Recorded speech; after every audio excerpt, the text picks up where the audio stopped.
Hey YouTube, Ryan Knight here. Here's that video I was promising. So, let's go ahead and start the back tracing, alright? What's our starting point? Well, let's go ahead and talk about the very obvious pathological issue with social justice warriors, alright? Now, I'm not saying all social justice warriors are batshit crazy, all right? Some of them actually have their heart in the right place. It's just they're falling in with a group of people that's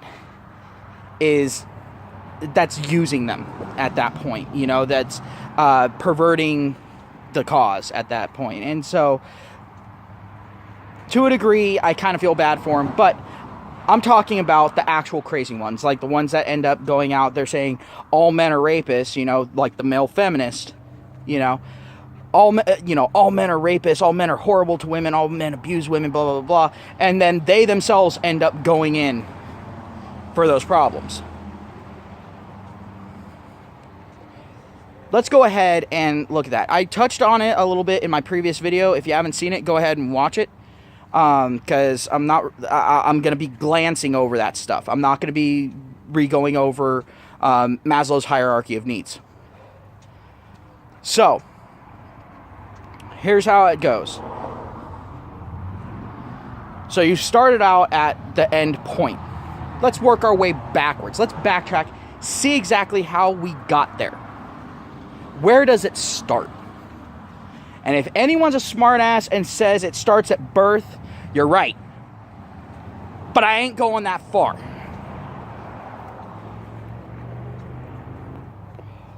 Now, I'm pretty sure there's probably a few trolls that have already typed that in. Fuck. But, the thing is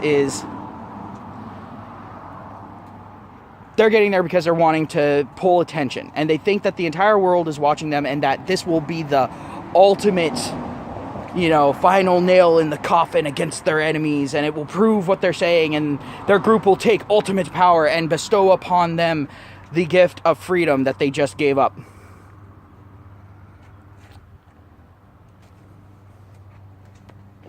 While failing to realize that they are what that group hates, and they're not going to confer on them anything other than an ass whooping. So, why do they think that way? Well, like I said in my previous video, Maslow's hierarchy of needs. What led to that? Well, you got an overburdened education system. You have the dissolution of the family unit. You have unequal protections put into place. You have double standards, not just in society, but in any societal system. So whether it be the school system, the governmental system, the economic system, it doesn't matter. You're going to have a lot of double standards. At least in this day and age. Because people bitched and complained about things being black and white. And now they're bitching and complaining because they don't always get a consistent answer. It's again one of those things of wanting your cake and you're wanting to eat it too. You know, you can't have both. You know, either you're going to perpetually have your cake or you are going to eat your cake and then no longer have your cake. Women are learning this the hard way. Because they scarfed down their cake and now they're really regretting it. But the thing is what caused that to happen? Well, you have to look a little bit farther back. And you also have to look a little bit deeper into how we function as a species. We are a social species. No doubt about it. Are some of us a little more social than others? Of course. But we're all individuals. That's okay. Some of us like to go ahead and hole off in a room and kind of shut the world out. But those tend to be the ones to get a lot of shit done. The super social ones, you know what they get done? Well, they get that done. That's all they get done. Very rarely does someone who is super social make some massive contribution. Usually they end up being super social after they've been secluded for a long time, getting their work prepped, and now they're being super social to spread it. That's what typically happens. Go ahead and look at all of our major breakthroughs. The people beforehand were very, very secluded. Hell, they were even secluded afterward, but they were social enough to get the word out.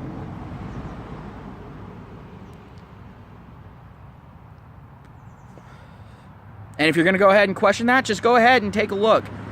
When you're sitting there and you're looking for someone to tutor you, who are you going to ask to tutor you? The party guy or the nerd? Which one?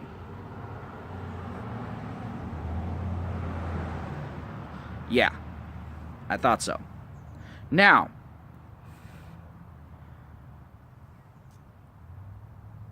when you go ahead and you take that into account,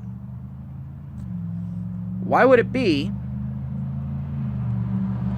that these people who have been super socialized, super, have come from fairly actual privileged backgrounds, coming into families that have really wanted for nothing, that have had a lot of money, and so on and so forth. Why are all of a sudden they having issues and wanting to be viewed as oppressed? Oh, well, because the thing is people being oppressed gets attention.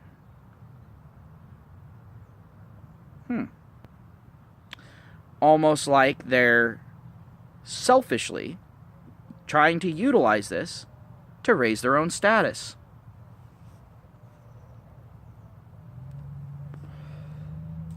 Now, Sargon of Akkad actually ended up making a video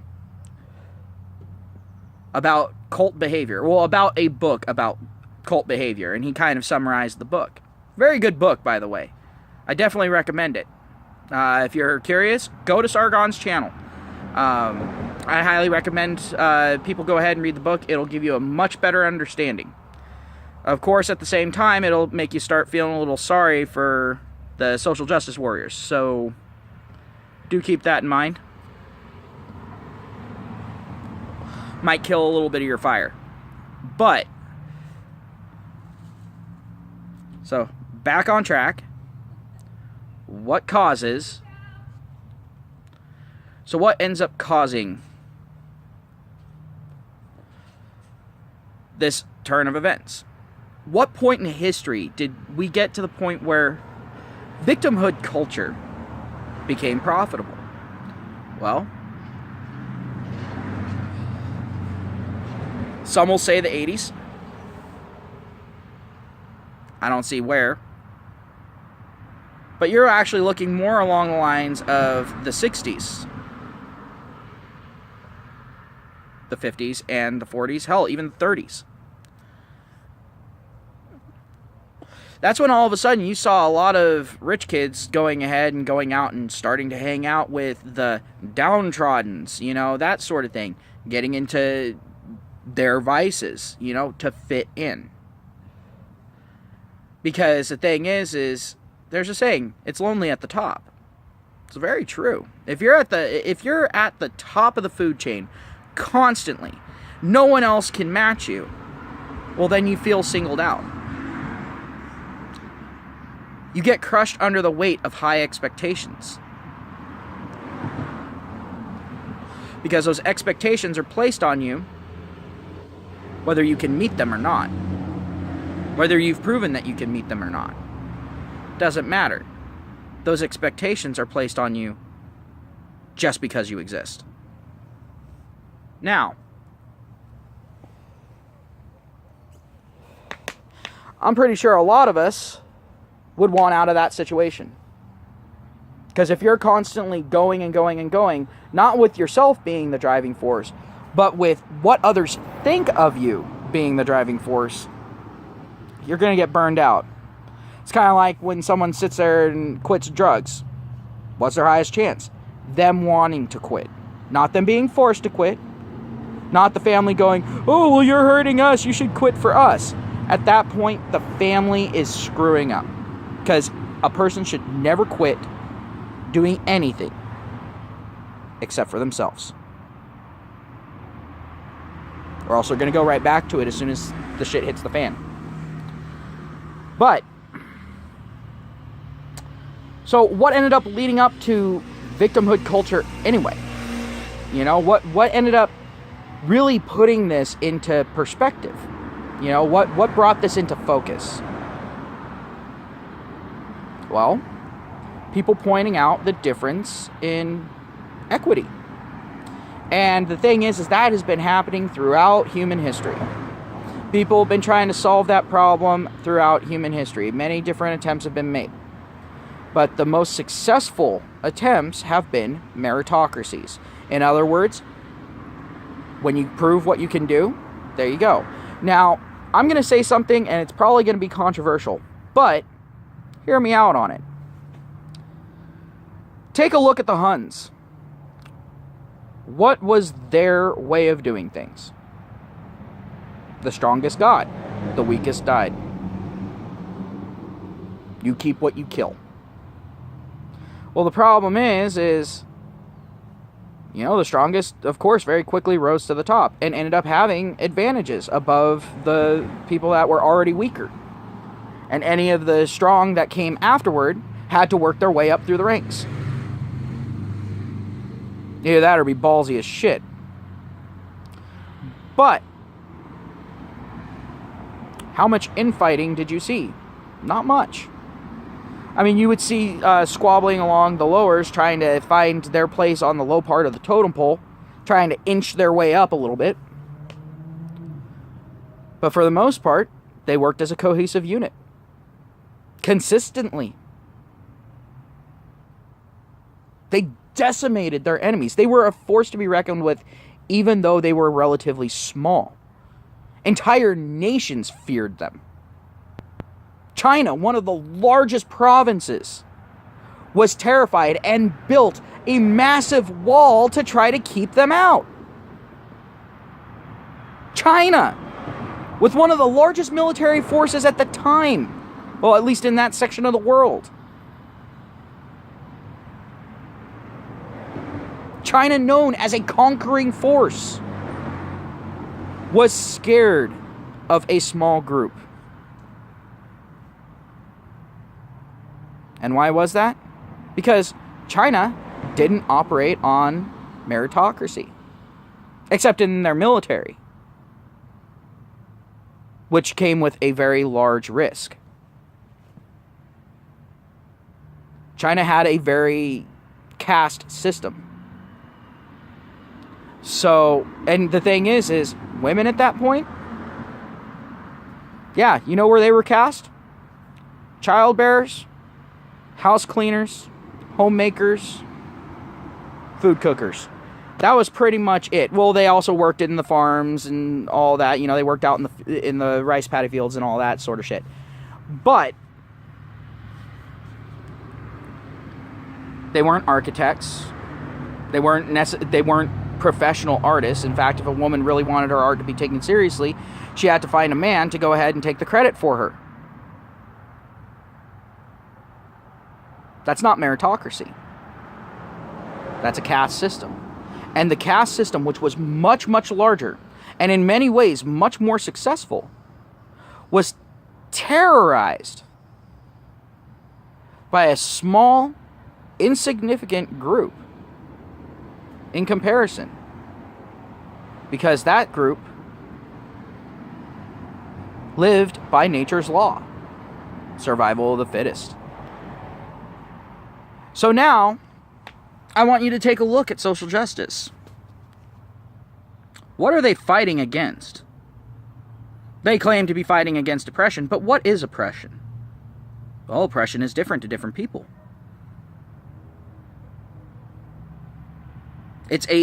What they're saying is, well, it's a specific group of people being held down. What's the specific group being held down? Please show me laws where it says that a woman cannot, at any point, be a politician. At that point, why in the hell was Hillary running? Where does it say that a woman can't own her own company? Okay. Where does it say a woman can't start her own company? Okay. Where does it say that a woman cannot fight in the MMA? Cannot be a stripper? Cannot be a nurse, a doctor, a surgeon?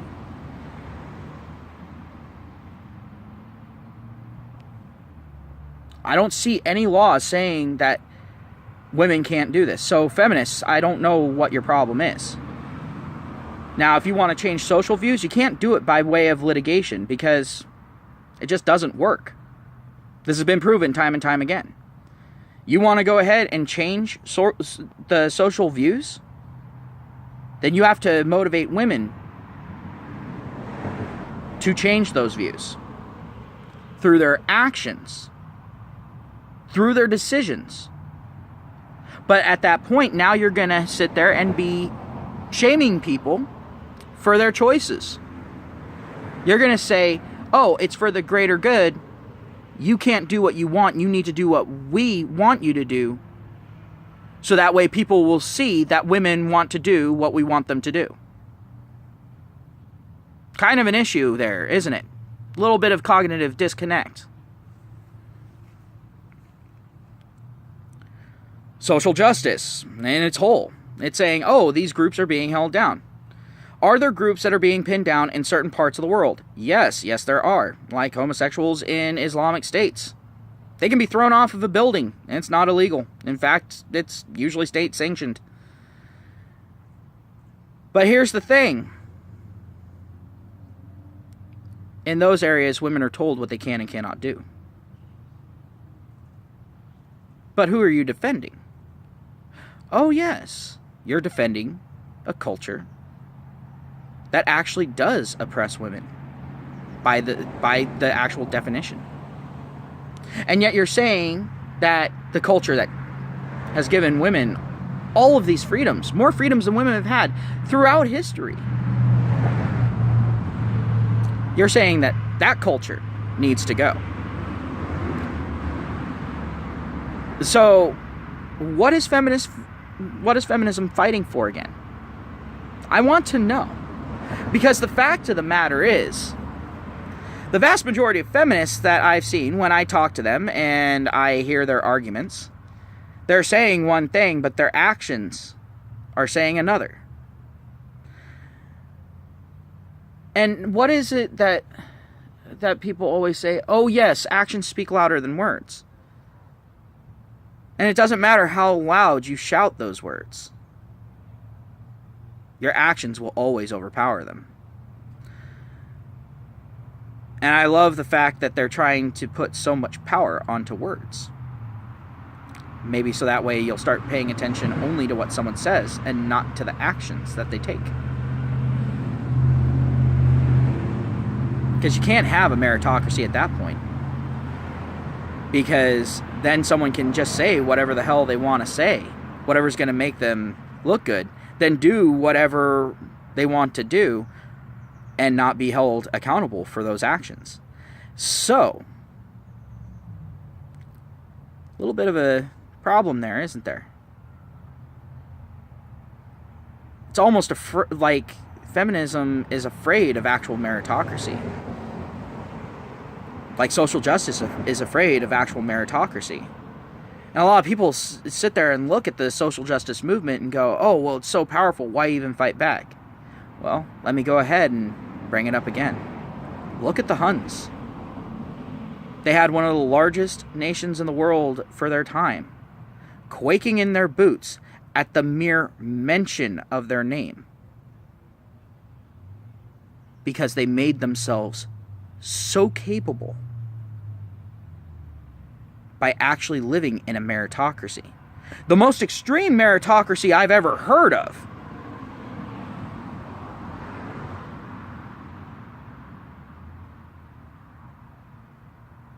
But the thing is a meritocracy where anyone can succeed according to their abilities and according to how much gumption they actually have. So, where was social justice born? I can tell you right now, social justice was born in opposition to meritocracy, in opposition to actual equal representation. Because when you're being equally represented, then that means all of your ugliness comes to light. Yes, of course, your accomplishments come to light. But no one wants to look in the mirror and see the ugly parts. They only want to see the beautiful parts. And the thing is with meritocracy, it means you have to be honest with yourself and what your capabilities are. And ever since this social justice style movement actually started up, which, like I've said, has actually been around for a lot longer than people want to believe. It's just it didn't go by the name of social justice. But it has existed for a long time. It has evolved, it has changed. From culture to culture, from era to era. So, at this point, it's China versus the Huns.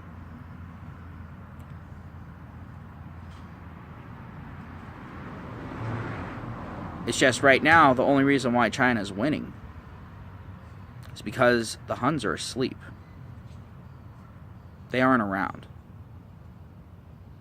As soon as the Huns show up, that's when you see panic sweep through this entire system. Take Milo Yiannopoulos. Whenever he shows up, there is panic to the point of violence, to where they're willing to razz their own cities to the ground to get him away. Look at these countries wanting to start a war with Trump, going out of their way to try to pick a fight with him, to try to get rid of him.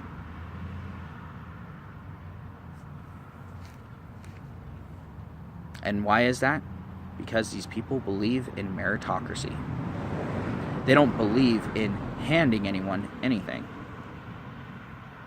And that absolutely terrifies social justice warriors, because it's mainly comprised of people who have had things handed to them for the last few generations. When Milo says that these people have no other marketable skill other than what they are, he's 100% accurate. I love how the social justice warriors love to say how fascist our society is, when the only fascism left over from the past resides in the caste system that they are trying to reinstate as the norm.